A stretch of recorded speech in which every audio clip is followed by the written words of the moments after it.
네, 내가 수상궁에 있는데 라는 말씀이 있죠. 그리고 11절에 가보십시오. 제일 마지막에 그때 내가 왕의 술관원이 되었느니라. 느헤미야가 자기들의 민족의 전 연시를 보고 반응하고 난 뒤에 술관이 되었던 게 아니고 원래 느헤미야는 술관원장이었었어요. 그러니까 술 맡은 관원장은 왕의 최측근이고 신뢰할 수 있는 사람이었죠. 우리가 요셉이 감옥에 들어가 있을 때도 술 맡은 사람이 들어오게 되잖아요. 그리고 그 사람을 통해서 그가 애굽 바로 왕 앞에 초대받게 되어지는 것처럼 암살이 횡행하던 시대였기 때문에 그때에도 그래서 왕이 술을 마시는데 독을 타서 왕을 암살하는 일들이 빈번했기 때문에요. 왕이 마실 술을 미리 맛보고 독이 있는지 없는지를 확인하는 사람이었기 때문에 왕이 정말로 신뢰할 수 있는 사람 아니면 술 맡은 관원장을 시킬 수가 없었던 거죠. 그러니까 느헤미야는 그런 사람이었었습니다. 원래부터. 근데 그런 사람이 자기의 힘으로나 자기의 방법으로 자기의 삶의 문제나 또 자기 민족의 문제를 해결하려 들지 않는다라고 하는 것이죠. 그가 민족의 소식을 듣고 어떻게 하는 거죠? 울고 금식하고 하는 거잖아요. 그러니까 여러분 무엇을 하는 거 전에 항상 내가 어떤 상태와 어떤 존재로 머무르게 할 수 있는가가 되게 중요한 것 같아요. 이 사람이 금식하고 기도했다라고 하는 게 중요한 게 아니라 그렇게 되어질 수 있는 상태로 나를 머무르게 하는 거. 야, 이게 나의 힘으로 할 수 있는 게 아니라 하나님이 하셔야 될 일이구나. 그리고 지금 이때가 방법이 필요한 때가 아니라 은혜가 필요한 때이구나 라고 깨닫고, 그리고 그분의 뜻 가운데 자기를 세울 수 있을 만한 항상 그런 상태에 나를 둘 수 있는 거. 이게 이제 여전한 방식으로 내가 말씀 앞에 서 있거나 또 예배에 붙어가거나 목장에 붙어가는 일들이 있게 될 때 우리에게 되어지는 일들 아니겠습니까? 원래 술 맡은 관원장이니까 얼마나 힘이 있었겠어요. 그래? 내가 왕에게 말해서 힘을 빌려서 내가 군대를 이끌고 와서 그 녀석들을 혼내줘야 되겠다. 뭐 이렇게 생각하는 게 아니잖아요. 그가 이 문제와 사건을 하나님 앞으로 가져간다라고 하는 것이 일단 느헤미야 전체 안에서의 굉장히 중요한 맥락이다라고 하는 것이죠. 그러니까 저와 여러분이 항상 내가 하나님이 말씀하시거나 또는 어떤 삶의 상황이 벌어졌을 때 이 상황 속에서 이리 뛰고 저리 뛰고 하면서 이게 어떻게 된 걸까? 하나님께서 어떻게 무엇을 말씀하시는 걸까? 이런 생각으로 접근할 수 있는 영적인 상태를 둘 수 있는 거. 여러분 어제부터인가 그제부터인가 갑자기 현관에 단풍나무가 갑자기 시들잖아요. 물을 안 줬나? 근데 제게는 어떤 마음이 드냐면 말씀하시는 부분이 있는 건가? 약간 반의 반걸음만 좀 더 나가 보는 거죠. 하나님께서 내게 무슨 말씀하시는 사인이 있으신 건가? 어제는 갑자기 아내한테 전화가 왔는데 집에 전기가 다 떨어졌대요. 갑자기 불도 다 꺼지고 모든 전기가 완전히 셧아웃 됐다는 거예요. 그래서 제가 신발장으로 가봐라. 신발장을 열면 뚜껑이 집이 있다. 왼쪽에 큰 뚜껑이 집이 있고 오른쪽에 작은 뚜껑이 집이 있으니까 떨어진 게 다 큰 게 떨어졌대요. 그럼 큰 거를 떨어뜨린 채로 일단 뜨고 오른쪽에 있는 작은 뚜껑이 집을 전부 다 내리고, 그게 전동이 나눠져 있고 전열이 콘센트가 나눠져 있으니까 다 내린 다음에 일단 오른쪽 걸 올려라. 메인을 올려놓고 하나씩 올려보면 전등에 쇼트가 났으면 전등께 올라가는 순간 전체가 떨어지니까 이제 찾는 거죠. 그리고 찾아보니까 전화로 주방 쪽에 있는 어디가 쇼트가 나나 봐요. 뭐 그럴 수 있는 일이잖아요. 근데 하나님께 내게 말씀하시는 부분이 있나 또 점검하는 거죠. 그런 일이 쉬 있는 일은 아니니까. 여러분 동생이 예루살렘을 갔다 왔어요. 느헤미야의 동생이. 그렇죠? 2절에 보시면 내 형제들 가운데 하나인 하나니가 두 사람과 함께 유다에서 내게 이르렀기로 예루살렘을 갔다 온 것이요. 내가 그 사로잡힘을 메고 남아있는 유다와 예루살렘 사람 형편을 물은즉. 이 사람이 항상 가난한 마음이 있잖아요. 영혼에 대한 마음이 있고 사람에 대한 마음이 있고 민족에 대한 마음이 있잖아요. 그러니까 여러분 이 사람이 자기 형편 그러지 않아도 돼요. 술 마시고 하는 장이니 혼자 잘 먹고 잘 살면 돼요.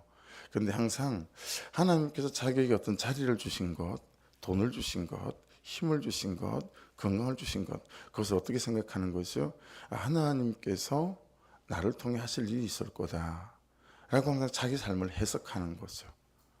그러니까 여러분이 무엇을 잘하시는지 건강이 있으시죠. 근데 여러분 건강은 당연한 거라고 생각하지 않으세요? 그런데 거기서 반의 반걸음만 더 나아가서 하나님께 내게 건강함을 주신 것은 이유가 있을 거야. 이렇게 생각해 보십니까? 어떠세요? 우리는 항상 나는 내가 부족하다. 나는 내가 모자란다. 나는 내가 형편이 없다.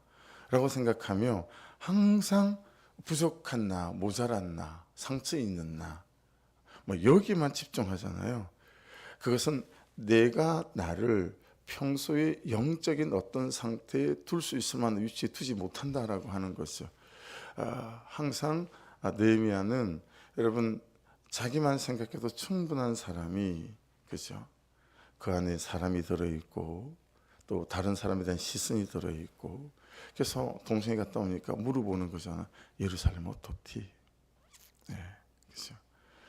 그게 상황이 어떻디? 그걸 이제 동생한테 물어보는 거예요. 그걸 물어보니까 형편이 없는 거죠. 예. 그래서 너무 마음이 아픈 거예요. 여러분 이 마음이 아픈 거, 그래? 야, 걔들 잘 됐다. 우리 포로로 잡혀올 때 포로를 안 잡혀가지고 좋다 했겠지. 아이고, 여러분 이럴 수 있지 않아요 우리가? 충분히 그럴 수 있어요.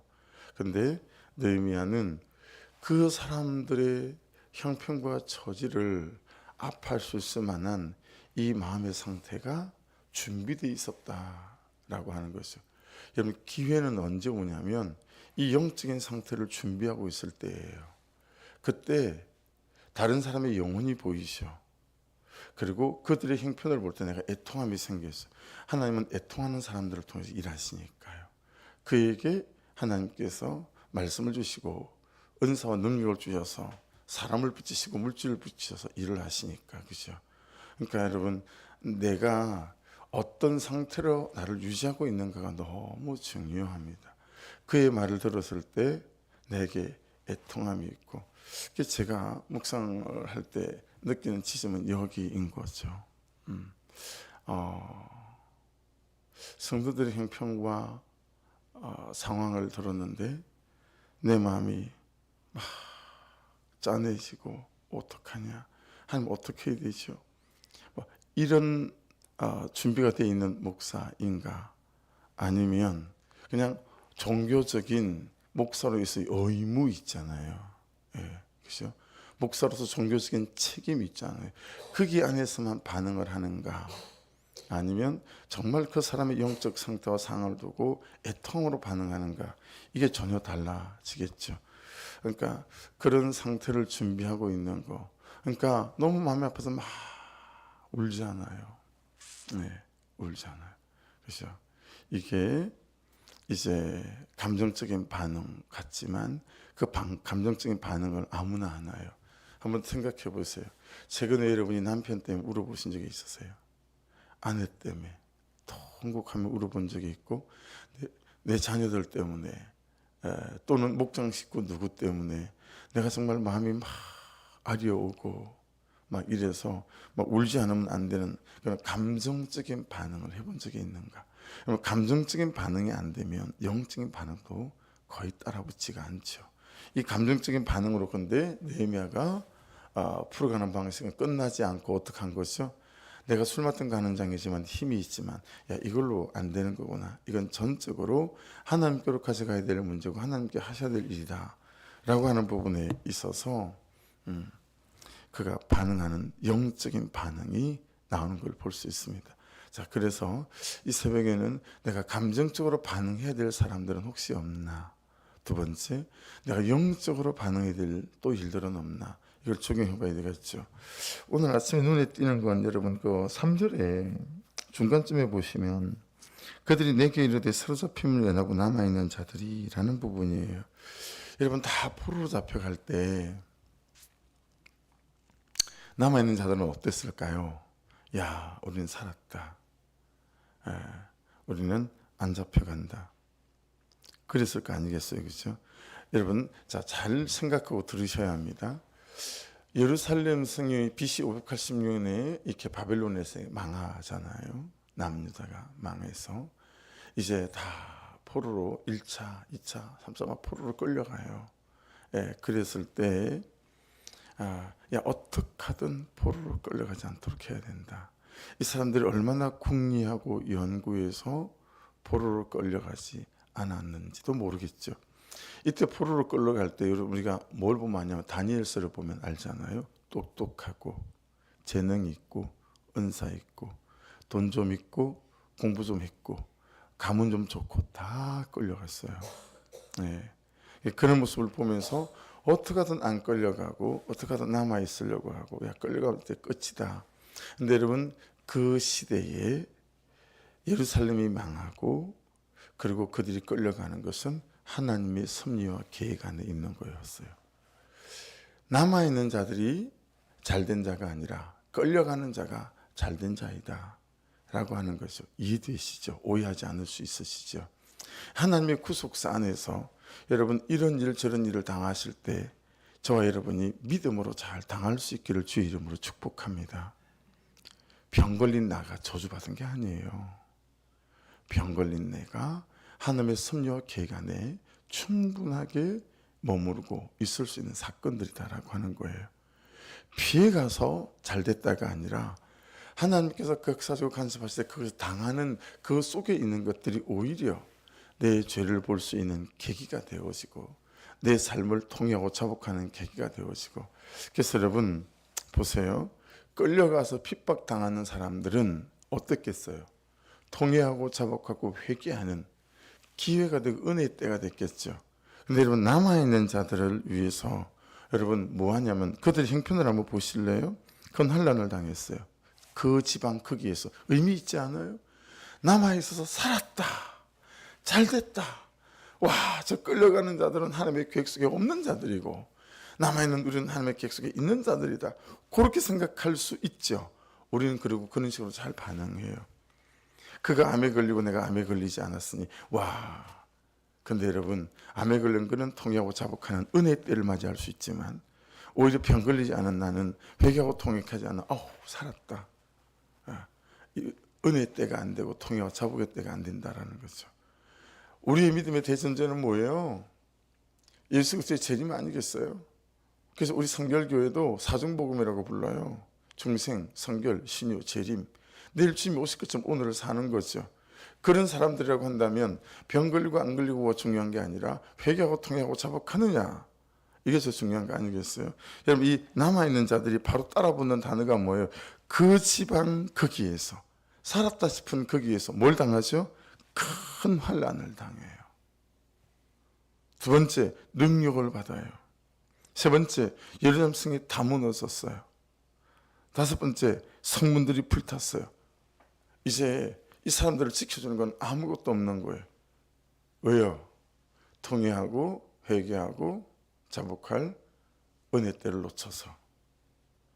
그러니 여러분 이런 죽을 것 같은 사건이 오는 것들에 대하여 정말 여러분과 제가 어떻게 생각해야 되는 거죠?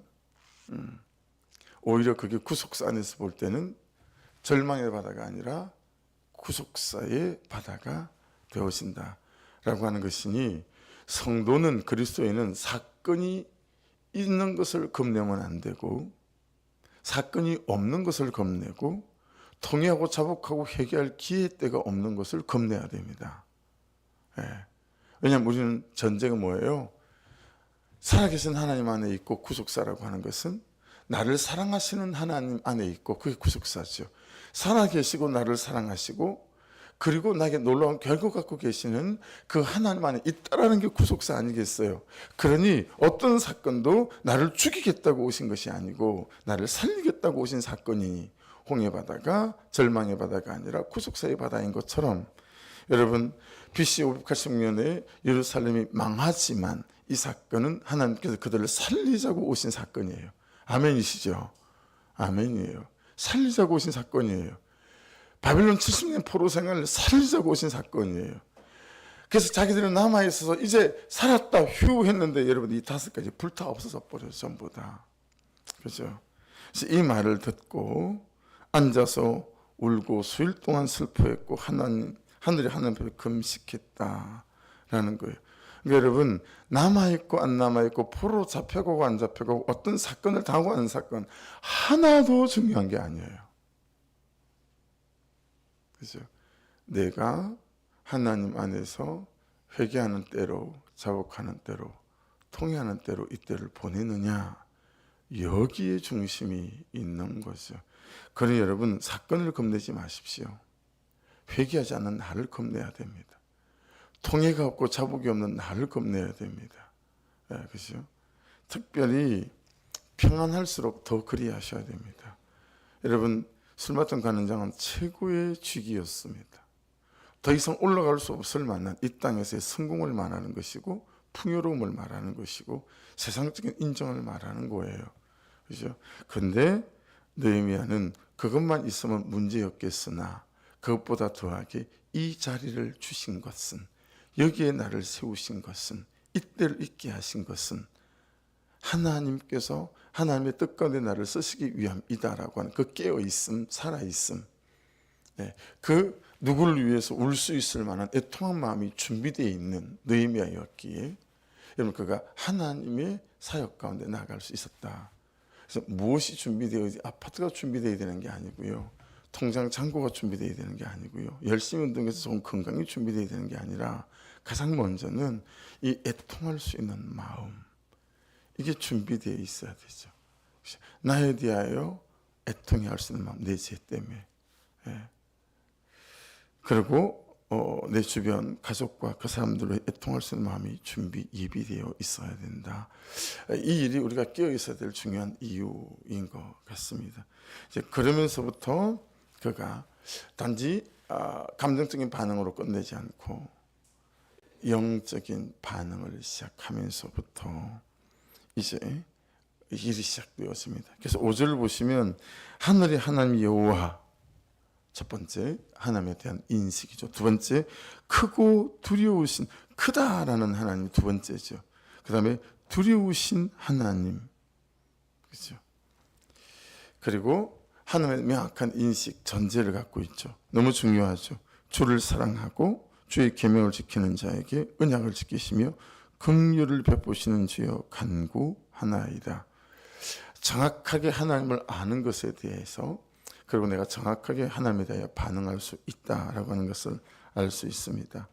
그러면서 말씀대로 우리가 망했습니다. 하지만 말씀대로 회개하고 돌아오면 일으키실 줄로 믿습니다. 그 고백합니다. 그렇죠?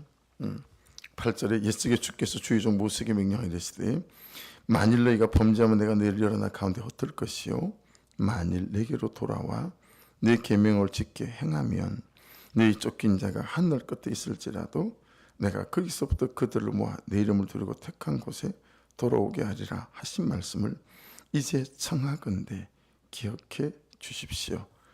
그러면서 이들이 누구인지를 일깨워요. 여러분 10절은 되게 중요합니다. 이들은 주께서 일찍이 큰 권능과 강한 손으로 구속하신 주의 종들이요 주의 백성입니다. 이게 여러분 우리가 근거가 돼요. 예수께서 십자가에 죽으시고 우리를 살리신 하나님의 권속 자녀 아니겠어요? 저와 여러분이. 그렇죠? 이 명확한 사실을 느헤미야가 하나님께 다시 고백하는 거예요. 하나님 택한 백성 아닙니까? 그러니 우리가 회개로 다시 시작하려고 합니다. 이때가 회개의 때가 되게 도와주시고 통회와 자복의 때가 되게 도와주시옵소서. 그렇게 그가 고백합니다. 그래서 하나님이 모르시겠어요. 그렇지만 다시 불쌍히 여겨달라고 아버지께 단언하는 거죠. 네. 그러면서 주여 구하오니 귀를 기울이사 종의 기도와 주의 이름을 경외하기를 기뻐하는 종들의 기도를 들으시고. 혼자였습니까? 다른 사람들이 있었습니까? 다른 사람들이 있었습니다. 그렇죠? 항상 여러분 내가 회개하고 통회하고 자복하기를 시작하면 함께하는 사람들이, 주께서 예비하신 사람들이 있는 줄로 믿습니다.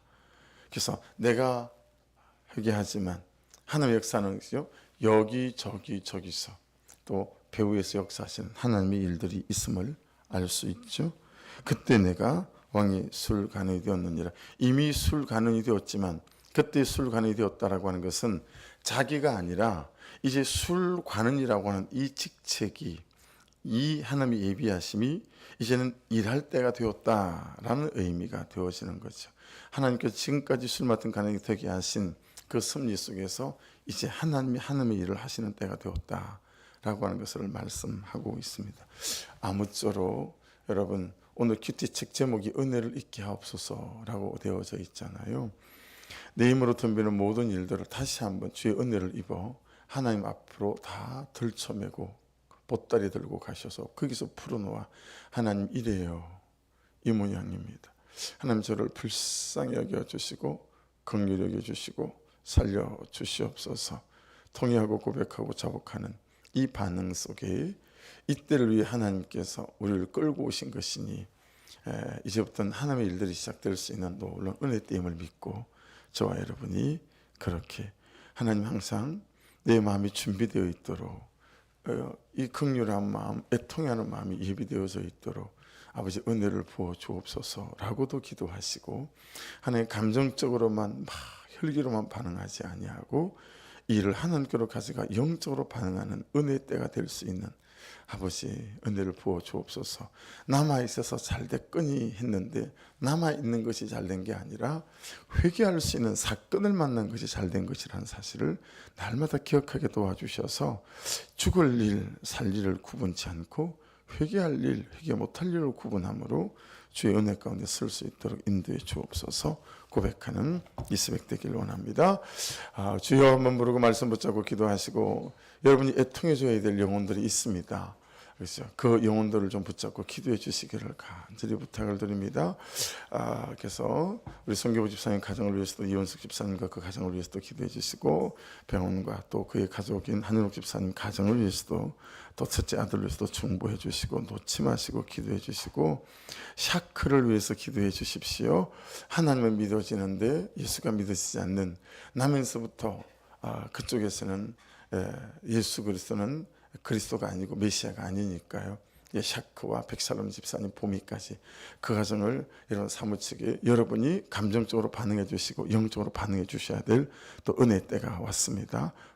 간절한 기도, 또 애통하는 기도를 부탁드리고, 교회가 매매되는 일들과 또 성전 리모델링, 또 김진전 어르신의 몸 땅까지 팜스프링까지 덮어가며 주여 한번 부르고 기도하십시다. 주여 아버지 감사합니다.